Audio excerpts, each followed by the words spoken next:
Fun recap from last week. Accounting, he fired the gooner because he was gooning at work. Quick disclaimer, I'm not an expert on any of these concepts. I'm just here kind of studying and then sharing my studying process with you. And if you want to join along, study with me, or tell me if I'm doing anything incorrectly or if I get something wrong, all this is streamed on Twitch TV. GD Complex would be the name to find it under. Join along at any time. I'd really appreciate it. All right, we'll begin. All right, back at it. CompTIA Security Plus, we went over.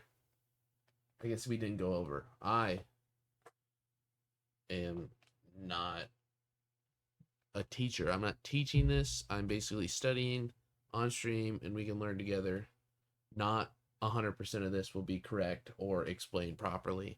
I do have some credentials in cyber. I do already have the Network Plus. I've passed the what is it, ISC2 Certified Cybersecurity exam, and I have an associate's right now. So I don't know. I want to get my Security Plus. That's what this is for, and hopefully I can make others learn while I'm learning, and hopefully the information that I do is correct. The information that I find and write down is correct. It won't be 100% of the time. I cannot confirm that it will be correct. So that's the disclaimer. It was longer than it should have been because bitrate was killing me. I think it still is killing me. No, it's fine. I'm going to refresh this page and we're going to make sure it's fine. It's amazing. Bitrate's amazing. We'll have no issues moving forward. I don't know what that means. All right. Fun recap from last week. Accounting, he fired the gooner because he was gooning at work. Not great. Zero trust. We need a... We'll copy this. Zero trust is really cool. I think I understand it a little bit. But obviously, we're going to go over it just in case I miss something. I have no clue what this means. So we're going to figure it out. Let me get incognito window.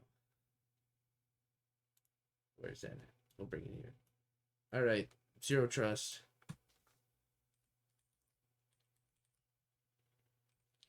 Cybersecurity. All right. Yeah. Security framework. I'm not going to steal it from AI. I could definitely steal it from AI. CrowdStrike talks about it. CrowdStrike is great. I'm actually learning a bit of CrowdStrike myself.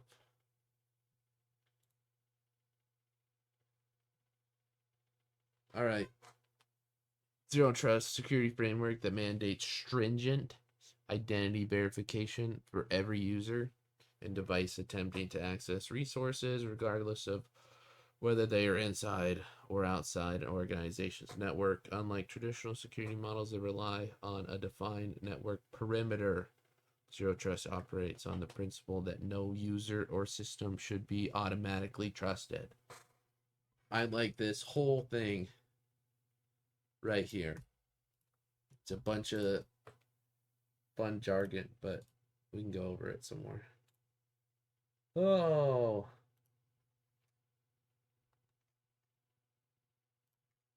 Cool. Format. All right.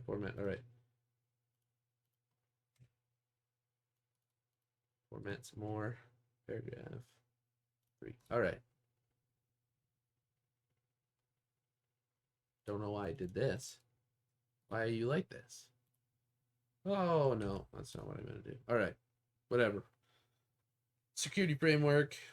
It's basically, if you have a device on your network, you do not trust it at all. That is a whole thing. If you have a user on your network, you don't trust it at all. I think someone else can explain this a little bit better. Zero trust. Yeah, never trust, always verify. IBM.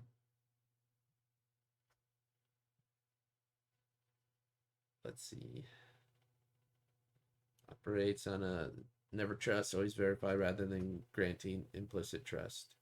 So basically, I think how they're saying it is you got a computer or you got a device that is on your network.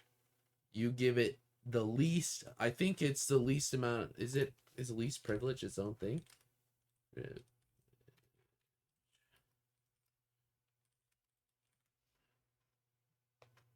Okay. Oh, zero trust. Zero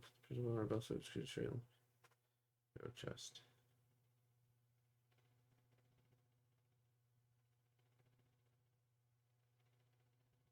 Okay, so zero trust. There's a difference. I thought it was kind of least privilege, but zero trust is more of verifying you have access to something, while least privilege says that you're not going to have that access unless you need it. So verifying access goes back to what we talked about a little bit yesterday on authentication. You're verifying it. So say you can like see authentication. Can I put little dots here? Can I give it a little bulleted list? Hell yeah.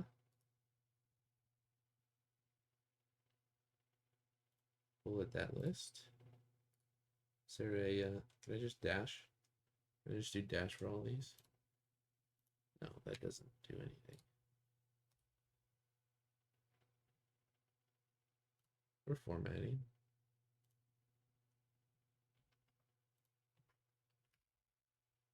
Yeah, we're doing that. That was not the right one. Oops. Formatted. All right. Yeah. So basically, it's just you have a device comes into the network. If they need access to it, they need to use authentication to get to whatever. Relies on defined network perimeter. Zero trust operates with the principle that no user or system should automatically be trusted. Yeah. We don't trust it. If they want to get somewhere, they need to have authentication. That's pretty much what I'm getting out of it. Ooh, why am I getting Discord notifications? I don't want to quit it. I just want it to be quiet.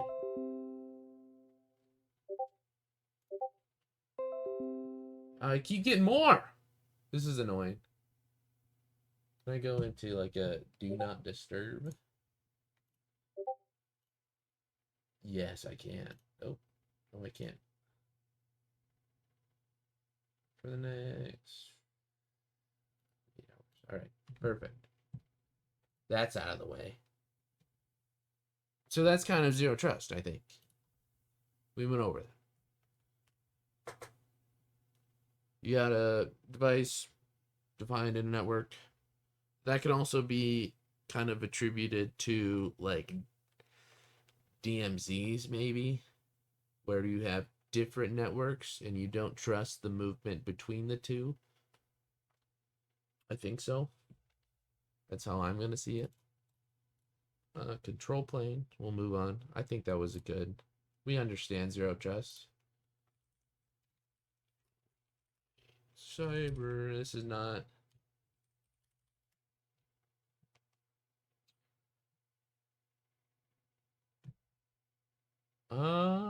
I've never seen this before. Control plane. Cybersecurity refers to the mechanisms and processes that manage and orchestrate network traffic and resources, including securing access, enforcing policies, managing authentication. Oh. Okay, here's some examples of control planes. We'll come back to that. We'll paste this in the notes.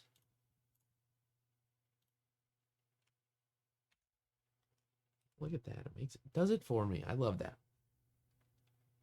So, mechanisms, processes that manage, orchestrate network traffic, resources, including Securing access, enforcing policies, managing authentication. And then some examples are access control lists. Let's see. Network management, data across the network, security policies, such as ACLs, firewalls. Okay.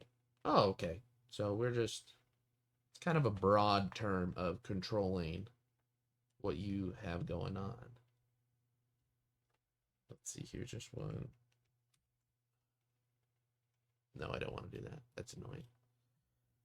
So ACLs, access control lists. Let's see. Let's go. Control lists. I'm not going to try and explain what that is. I know what it is, but I'm not going to. Firewall rules. It's kind of encompassing.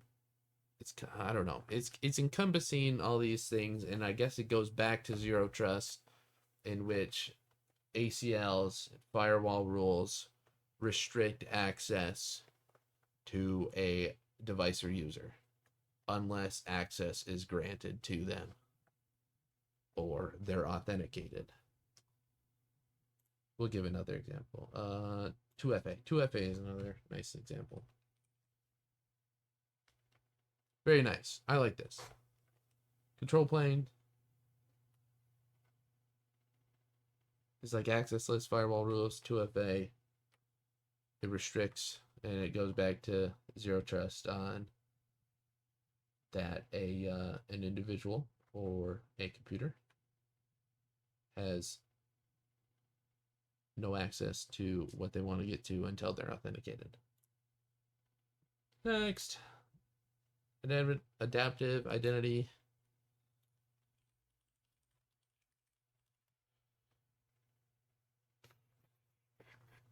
Interesting. Also known as adaptive authentication. Security mechanism that dynamically adjusts authentication requirements based on risk level associated. Goes beyond traditional methods of passwords and PINs by considering factors such as location, behavior, devices. This allows for more flexible and secure authentication processes, reducing friction for legitimate users while increasing security for high-risk scenarios. So it takes in other factors. The user's access. What if they access this? Oh, this is interesting. I've never really thought about this. I could also see. I'll talk about that in a second. So we could also, we'll grab this. And I want to grab the whole thing. It makes a lot of sense. It makes a lot of sense if I grab the whole thing.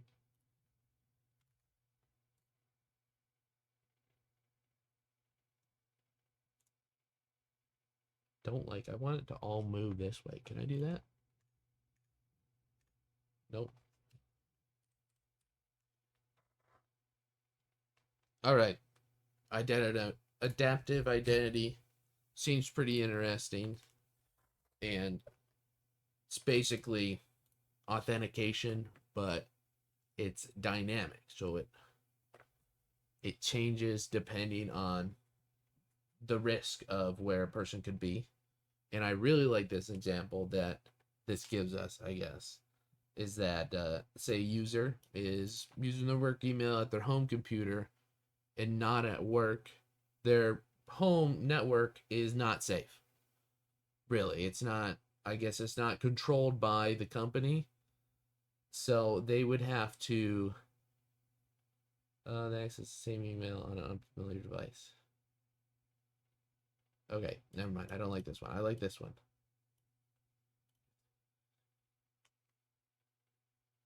Okay, so the company trusts their home network apparently.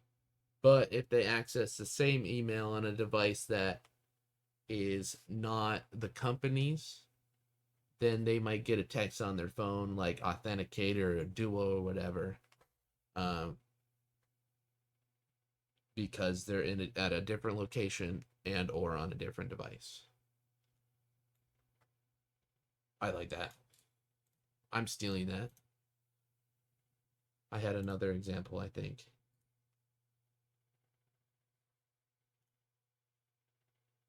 Why did you do that to me? We're gonna have to go one at a time. Get back here. No, we're going one at a time.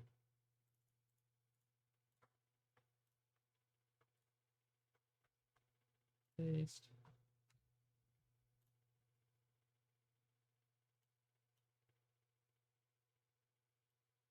Oh, there we go.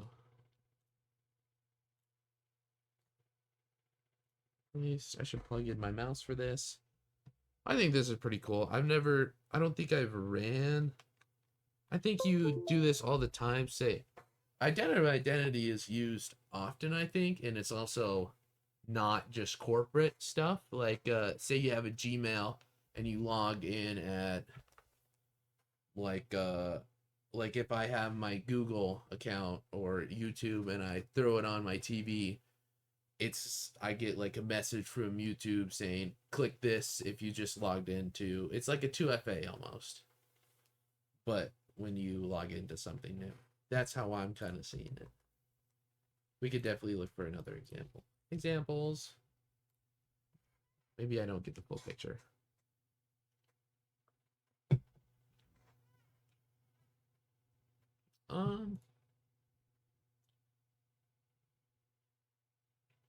Oh, here's a corporate network example.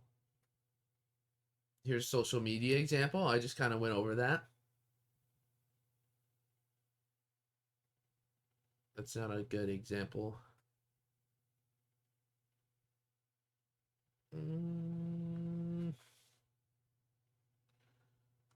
Do I ask ChatGPT to give me examples? I think they would do pretty good. Give me 1 second. I'm going to do it over here so you don't see the other stuff I'm doing. And it's safe. I'm not the accounting guy who's gooning.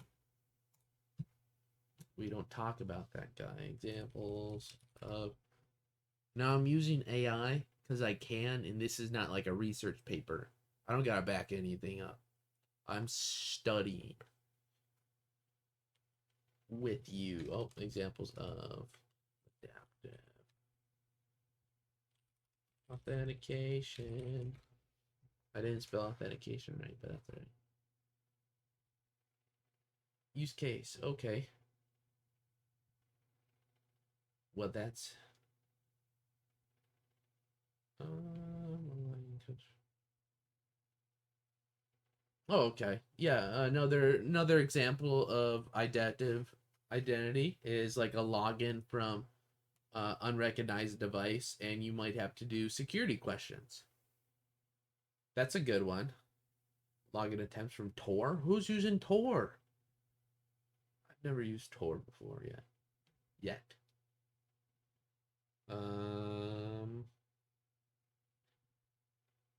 Oh, that's weird. Interesting. There's behavioral biometrics. It's a use case that ChatGPT gave me. I'll just toss this in like a note. Do I have anything up? No. Here's one. Behavioral biometrics. The use case is a user navigates the UI in a way that deviates from like usual patterns, which is weird. I don't know how. I mean, they gotta track stuff, I'm guessing, but it slows down the system session actions or request reauthentication. Interesting. I don't know when that's ever used, but that would be cool. That would be pretty interesting. Oh, login frequency might be one of them. Say you keep logging into more than once, dozens of logins in a short period of time. Maybe it's doing like a password spraying or whatever. Temporarily locks it, or you get a captcha. I hate captchas. You can never pass them. Captchas suck. But that's alright. Continuing onward. Oh, yeah, don't save this. I don't care. Oh, do I need to turn it up? That's a little brighter. Alright. Very good. Very good. I think that's good. I think we have the use cases. I put down this use case, but shoot. Yeah, we'll be good. Threat scope reduction. I don't know what that is. I think that's just, I'd assume it's our gap analysis, I guess, similar to that. I don't need these no more. Process of minimizing the range of potential vulnerabilities that could be exploited by malicious actors. Pretty similar. It involves identifying, mitigating vulnerabilities, reducing number of entry points, and strengthening overall security measures to limit the potential impact of a breach. Pretty simple. NIST guidelines. I love NIST. It's basically just vulnerability management. We got our vulnerabilities, we see them, and we try to patch them as much as possible. Oops, that's my bad. Here we go. Yeah, minimizing range, potential vulnerability. So it's making sure we have a small pool of vulnerabilities as often as possible so that bad actors can't get into them, use them, exploit them. It's pretty broad. It's extremely broad. It's not really talking specific. Oh, sorry, wrong thing. Was identifying potential threats. Yeah, it's just identifying threats, updating software, patching vulnerabilities, implementing strong access controls, likely privilege can limit the scope. Oh, okay. So ACLs, access control lists, it brings us back to least privilege almost, or just it's zero trust, basically. What is this? Scope scenarios to your threat landscape, critical assets, discovery, prioritize, validate, mobilization.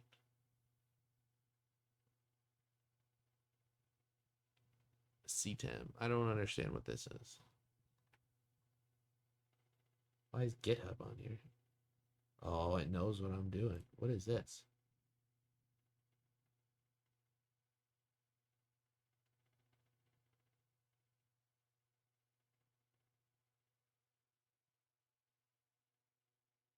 Damn, they got the whole thing on here. That's what I'm doing. I don't trust you. I didn't just find this. This is not the fun. This is not fun. How does it know what I'm doing? I think is that Brian Cranston? No. See, these people know what they're doing. I don't know what I'm doing. I'm just here studying. We're having fun. I'm going to say that's good. Policy-driven access control. What is it?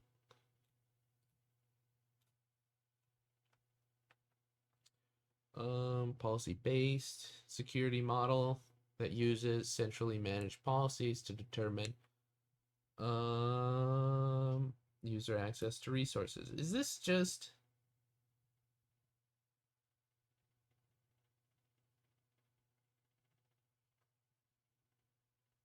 Is there a nice little image we can grab?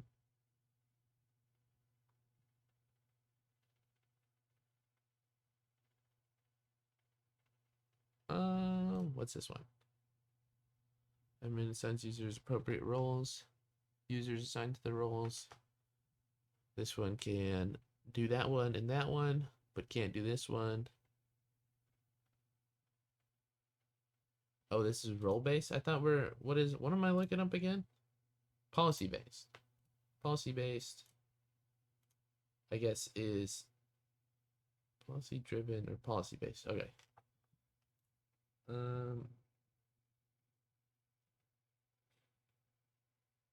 Okay, it's just based on specific policies on who can access resources, where or when or who.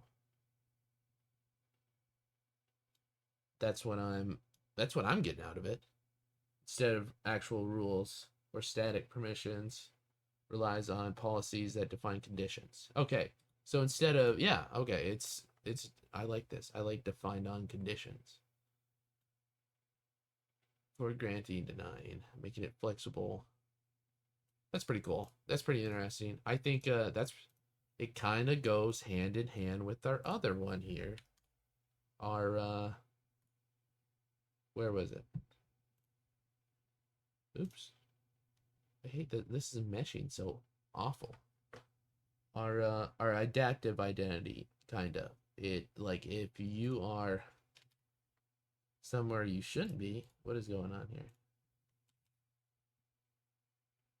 We're dealing with this. Somewhere you shouldn't be. Say I'm at work, I have a laptop, I take it and I go to a restaurant and I work. I will not have access to the same things that I did at work in this restaurant that I'm in because the location is different. I think that's what I'm getting out of it. And instead of it just being a rule that, hey, I only get this permission at all times, it's I get permission at a certain rule or policy that is implemented. I think we can definitely look up an example. Give me an example.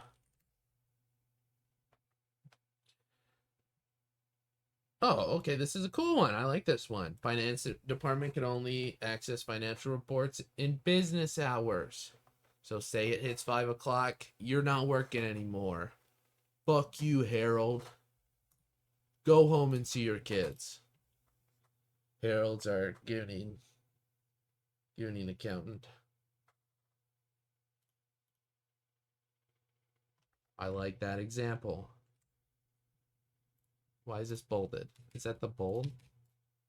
Why is this all? Can I make you all normal?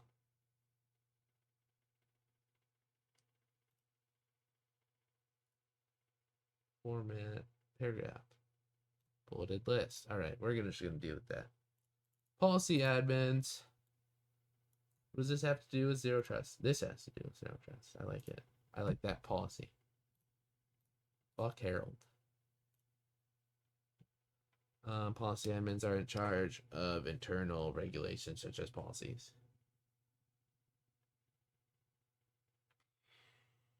Is that really what it is? This is lame.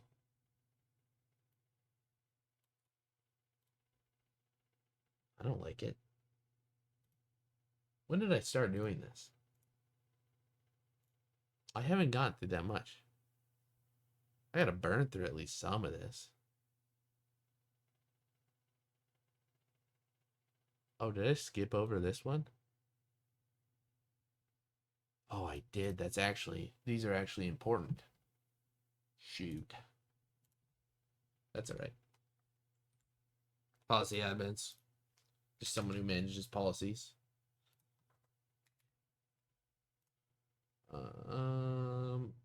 Example. I'm guessing most companies don't have specific people just for policy admins, depending on the size. I'm guessing there are some. Give me an example. Oh yeah, there might be different departments too. Insurance company, IT department might have a policy admin. That would be the one that would make the most sense in this scenario. HR? No, there's no HR. Yeah, right here, HR. They have their own policies. We don't listen to them. At least Harold from accounting doesn't. Doesn't want to go home and see his kids. All right, policy engine, which is supposed to be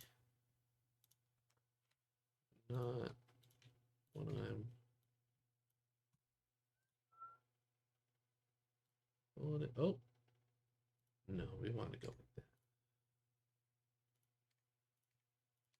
All right, policy engine. What are we talking about? What is it? I'm guessing it's gonna give me a dumb answer. What is this? Zero trust. Zero trust. Zero Trust Policy Engine is core component that determines access to resources based on dynamic policies. So it's just the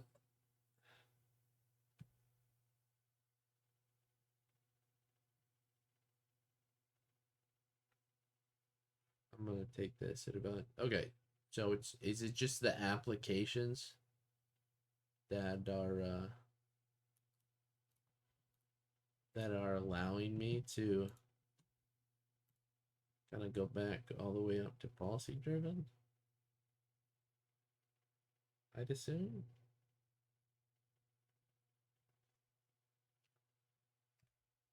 It's just the applications that do it, right? Why do we got all this shenanigans going on here?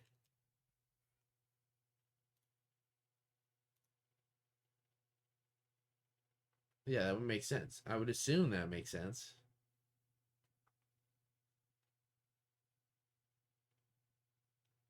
Yeah.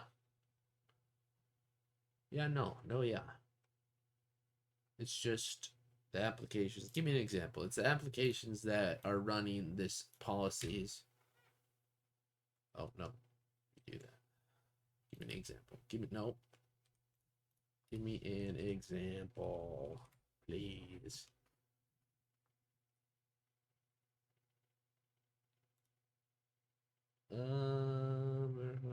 I think it's just the imagine users trying to access sensitive financial database from their home computer. The policy engine. Damn it. The policy engine might consider the following factors: the user, device, location, time. So it's just the application that is doing this, or several applications that are running the policy based rules. I like this. We're learning. What's a data plane?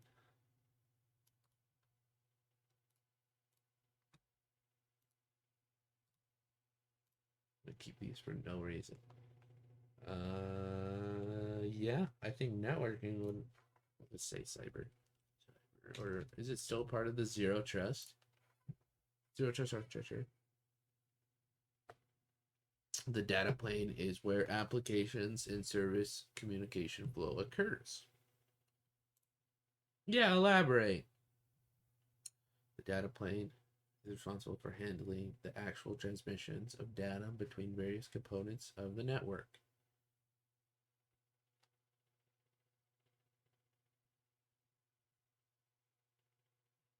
Moving the data between different parts of the network, whereas control plane handles. Okay. I'm going to take all of this. Give me all of it.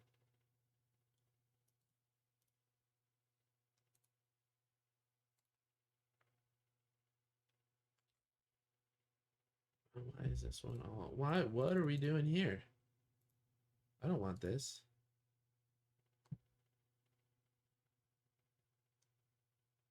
Can I get rid of this URL?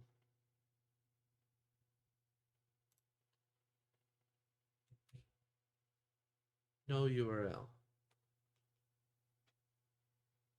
We're going to take a while. Taking a minute, taking a minute, taking a minute. Oh, I could have just got rid of that. And this is just the shenanigans that, oh no. All right. Data plane, where an application service flow, communication flow occurs, distinct from the control plane, which manages access decisions. The data plane focus on actual movement of data between networks, whereas control plane handles the authorization, policy enforcement.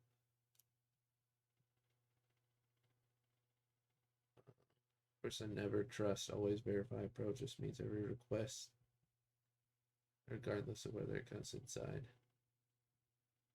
This is interesting. I don't think I understand it fully. Data plane is responsible for handling the actual transmission of data between various components of the network, such as applications, services, and users. This includes tasks like forwarding packets. So it's just It just handles the movement of data.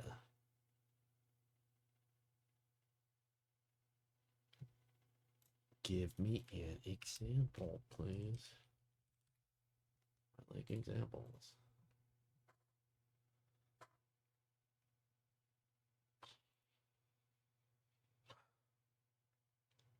I don't like this answer. We're throwing it into my friend ChatGPT. I don't care. Oops, that's not what I meant to do. Give me a second. I closed it, unfortunately. We're gonna have to set that here. Paste. Let's see, scenario. We have a scenario. Get my notepad out. I'm gonna give you guys a scenario. We're gonna go through the scenario together. All right, I got these. There's ChatGPT is using emojis now. Data plane, zero trust example. Scenario, corporate file, storage, access. It's like a SharePoint, OneDrive, Google Drive. For some reason, these are all cloud-based. An employee attempts to download sensitive financial reports from a company's cloud storage. That's not good. Let's see, the data plane enforcement. It verifies the identity using MFA and make sure it's a trusted device. Oh, it has like a little checklist that it uses. Removing data. All right. Uh-oh. Oh, it's comes from a trusted IP or location. That's good. Uh-oh. It's sensitive data. And uh-oh.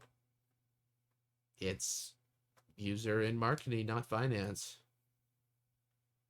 It's Harold's brother, Gerald, who's in marketing. They're actually twins. We hired twins. It's DEI. But the enforcement.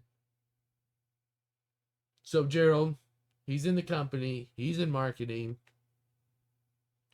His brother's Harold. That's besides the point. Side plot. He is taking a highly confidential file from SharePoint, pulls it off. It's like, oh, you identified that you're real with MFA. That's good. And then it's like, you're on a company device. That's good. You're on their IP is within the company. That's pretty good too. Uh-oh, this is pretty sensitive data. We're not going to let you do that. And then it goes, uh-oh, you're Gerald in marketing. You're not your brother Harold. And says, no. And then it blocks file. Says, no, you can't do that. That's what the data plane does. Because it's transferring data. I think this also has to do with the cloud. This one's our cloud example. I'm guessing there's more. API is an example, has examples. I'm not too familiar with east-west traffic.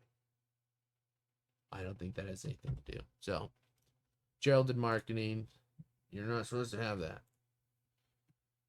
I should have put that down. I think we'll be fine without the example. Implicit trusted zones. What are we doing with that? Who do we trust? Oh, gotta bring chat back up.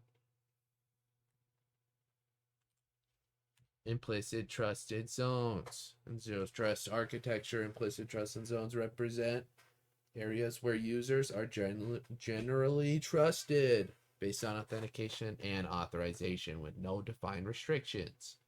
These zones exist within policy decision points, policy enforcement points. Oh, these are new. We don't learn about it. We don't learn about it. All right, I like this. I think this makes sense.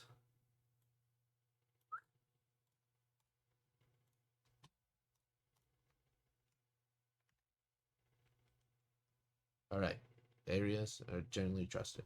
Give me an example. We'll get a little example just to fully understand what I'm doing. Give me an example of implicit trusted zones.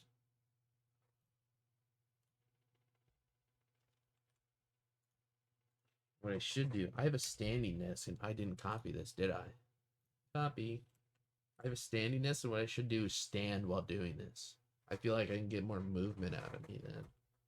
And my legs would get more blood. Give me an example. That's what I'm doing. Example.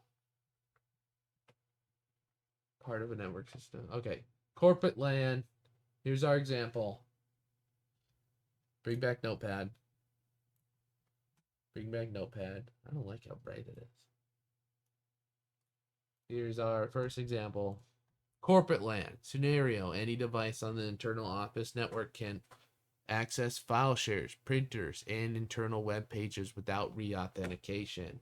Here's the risk. A compromised laptop or unauthorized device plugged into the network can get all access. Not the greatest thing. This makes sense. You connect to the internet, you get everything. Not a great idea. You like to segregate. Technically, you... What's a better word than...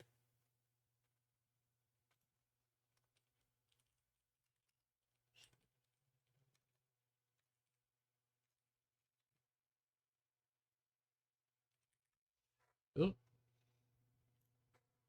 Yeah, separate. Yeah, that's awful. Isolate, quarantine, isolate different parts of the company off.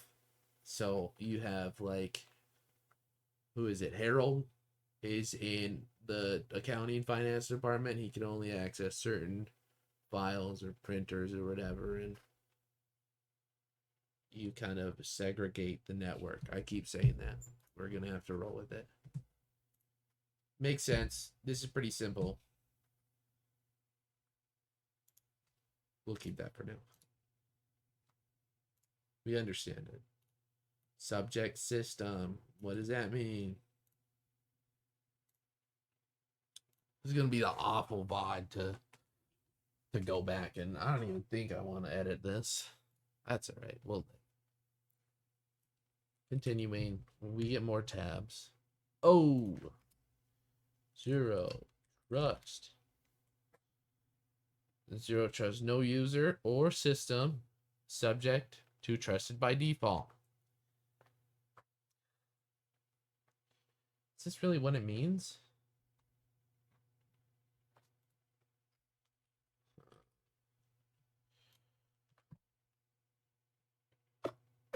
No.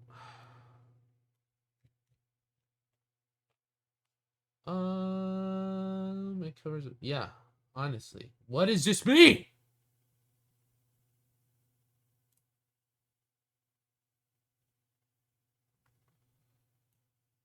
I guess I didn't really look at the last one.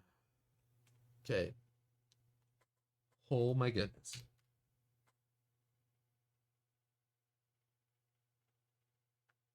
I'm going to say this is right. It's going to be... I don't really know. Is that have to do with our friends over at data plane? Oops. It's part of the data plane section, technically.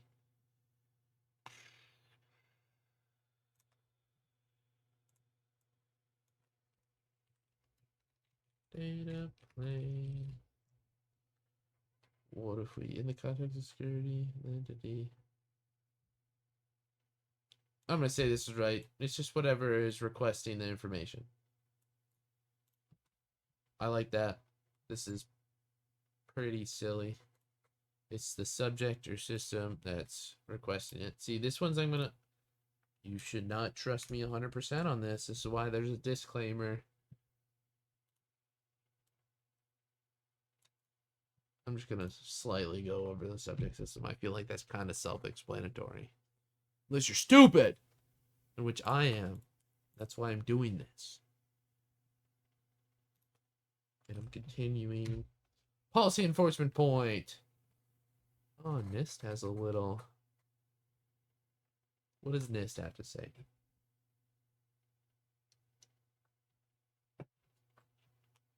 a system entity that requests and subsequently enforces authorization decisions.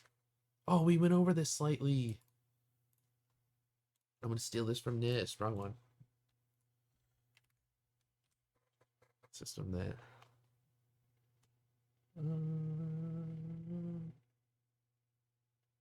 All right. Entity that requests and enforces authorization decisions. We're going to get an example of one of these. Where am I at? Right here. Get an example of one of these real quick. Example. That's not how you spell example. Let's see.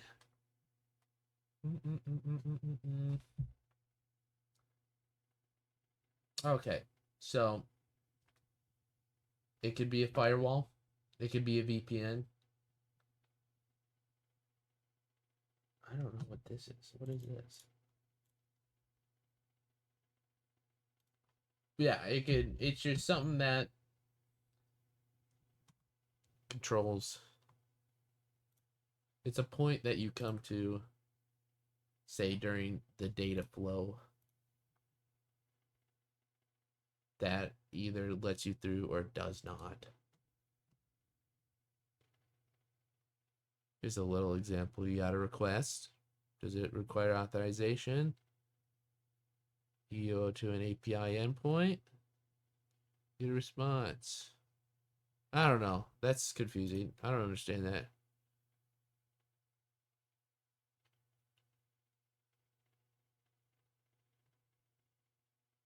Yeah, it's basically just a firewall. I feel like that might be the best way to understand it. I hate it. I don't think they want us to learn about APIs. That's a little... I don't really know much about those. Makes sense. We're going to say it's also a firewall. Firewall. VPN. Gateway. It allows devices. Doesn't allow devices. Allows packets, ports, coming through, coming out, whatever. I think it has to deal mostly with API, but I don't think so. We're moving on. Damn, it's 7:03. We can quickly burn through this, I think. We can burn through physical security. Oh, don't make me format it all. Why don't I do this beforehand? It would take less time. Oh. 3. Good enough.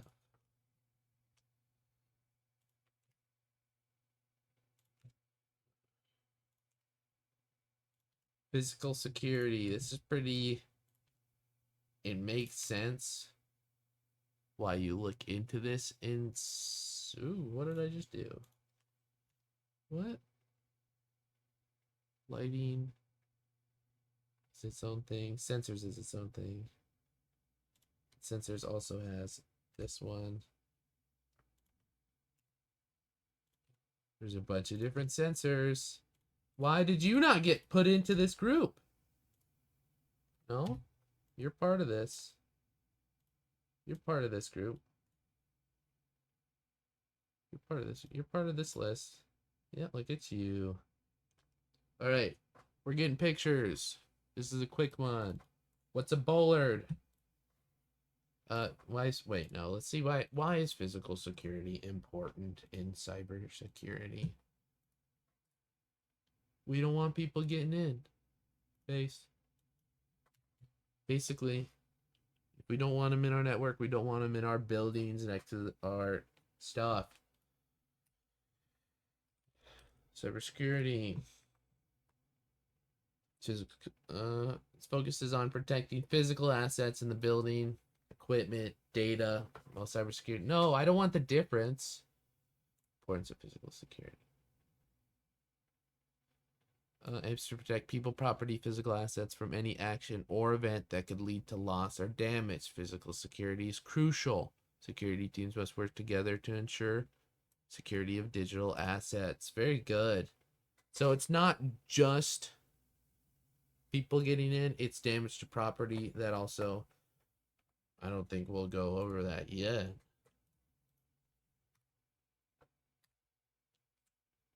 Now, why did you look like that? Why do you look like that? Why do you look different? That's why.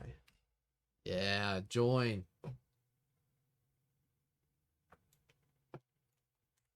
Oh, it makes it so much easier. All right.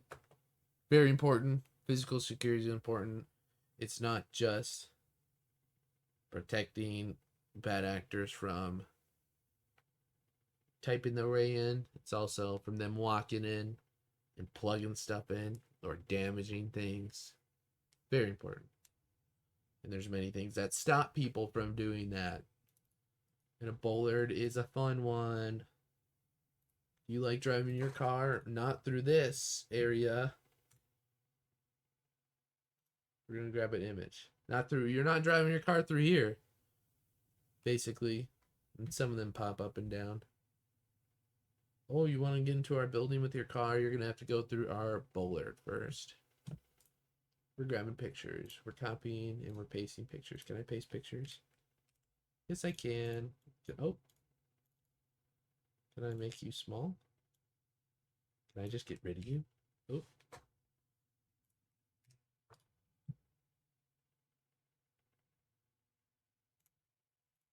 Screw it. You're gonna have to stay here. Oh, look at that. There we go. Need a little picture. All right. Nice. Access control vestibules, also known or used to be known as man traps.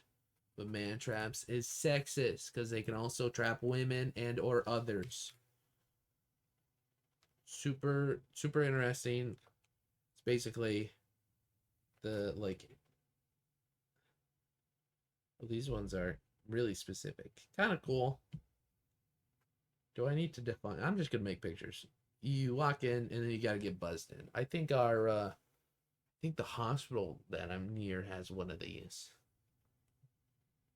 You gotta have access or get buzzed in to walk through the second door, basically, or the rotating door. Very nice.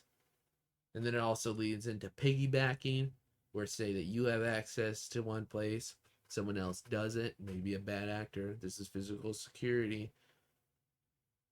And say we got accounting has a vestibule off from everyone else, and Harold could get into accounting, but his brother Gerald cannot. Gerald sneaks in behind Harold while walking through one of these puppies. He piggybacks. He piggybacks in. We don't like that. We're grabbing this photo. Copy that image.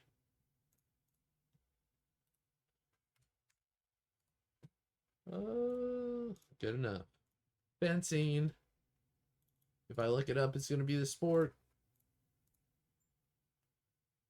I might just put a picture of a sport if people don't want to fences. I don't understand. I really want to put a picture of here.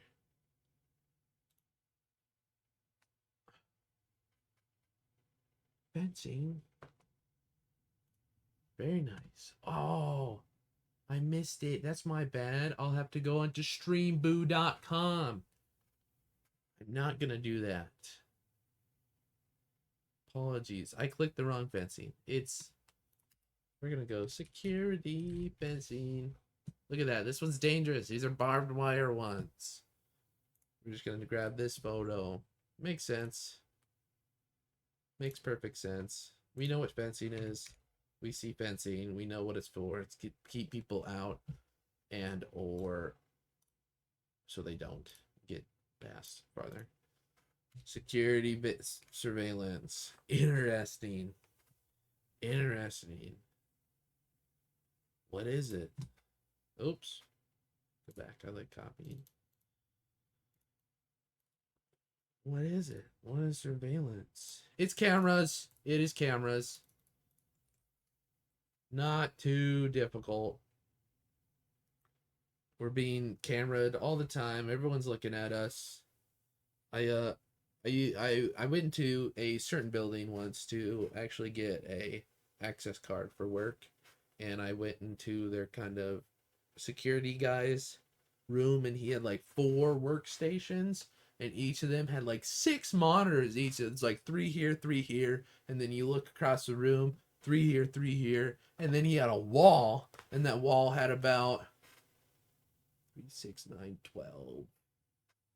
Oh, maybe it was 4. 4, 8, 12, 16, about 16 TVs just mounted to that bitch.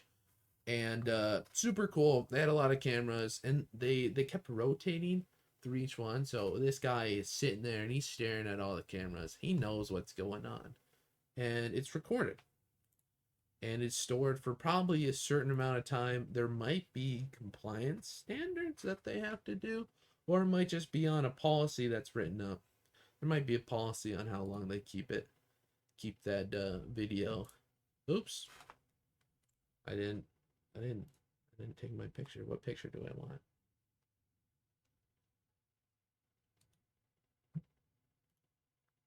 Super fun. We love cameras.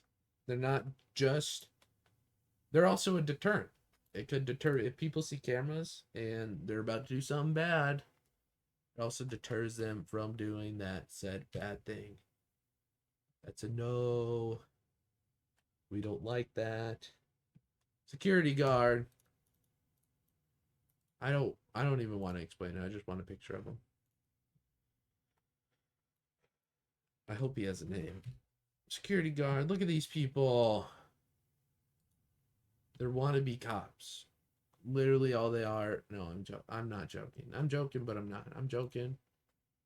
These guys are very good. Their job is probably more than just standing there. We like security guards. Also a deterrent. People see someone with a little badge here, maybe a gun on the hip, 6-shooter. I'd run. I'm not messing with that guy or gal. She's also a security guard. They got a little bit more love. Oops, what am I doing next? Access badge. So you can do certain types of the building and get through your vestibule. Look at that. See, you've probably seen these, like at schools. Schools have them. I know that I probably shouldn't tell that story. I don't know. It's everywhere. You're gonna have to get into buildings. To get into buildings, you'll probably have this. Everyone has one. It's great for keeping people that don't have access out, and people who have access the ability to get to where they need to. Lighting's interesting. Why is lighting a part of this? I don't know. I need a good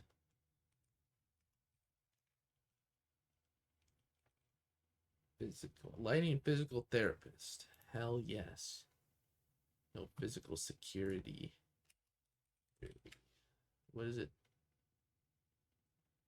What's lighting? Oh, provides levels. Okay.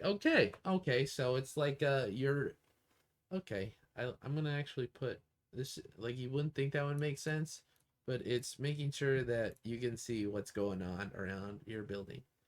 Like at a prison, they got lights. They got little lights that are dancing around, making sure people aren't running around at night, so we can see, or the cameras can see. Sensors.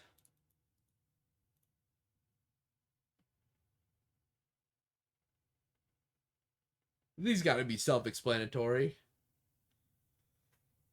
Infrared sensors.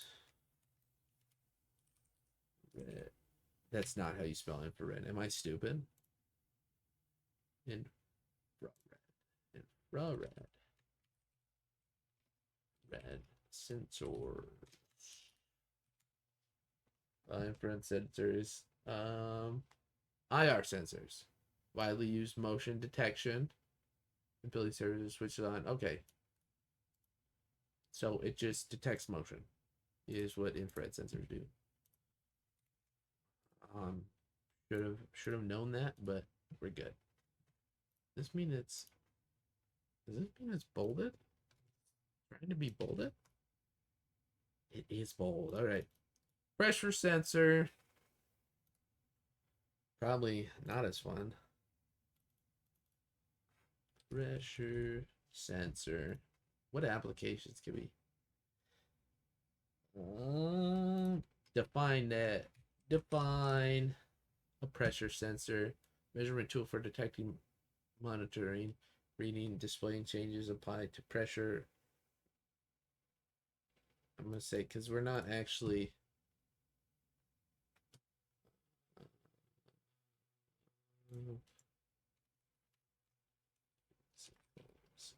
security. Oh, okay. So it can be on break glass and doors.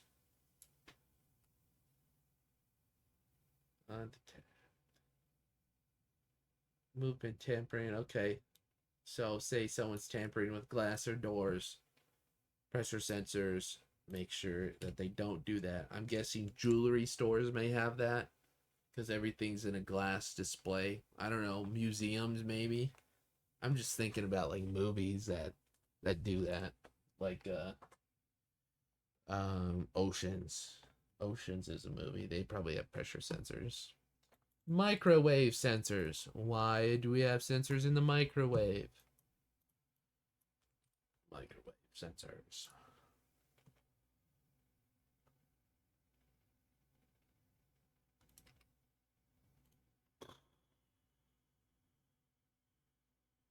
No, I don't. Microwave sensors.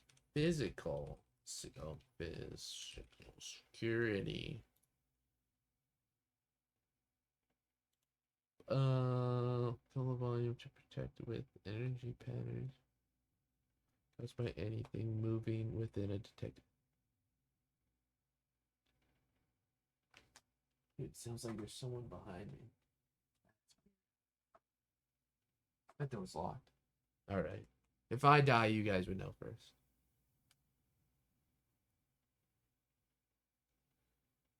What am I looking at? We're resorting to AI, ChatGPT.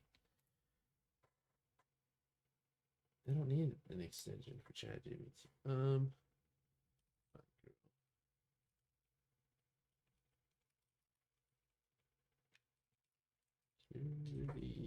All right.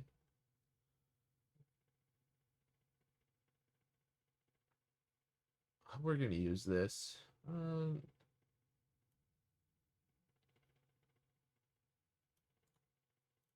I don't think we gotta understand how it works. We just gotta understand what it is. And what it does is it used detect motion or intrusion by emitting microwave signals and analyzing the reflected waves. So interesting. I'm not gonna care. Ultrasonic sensor, physical security.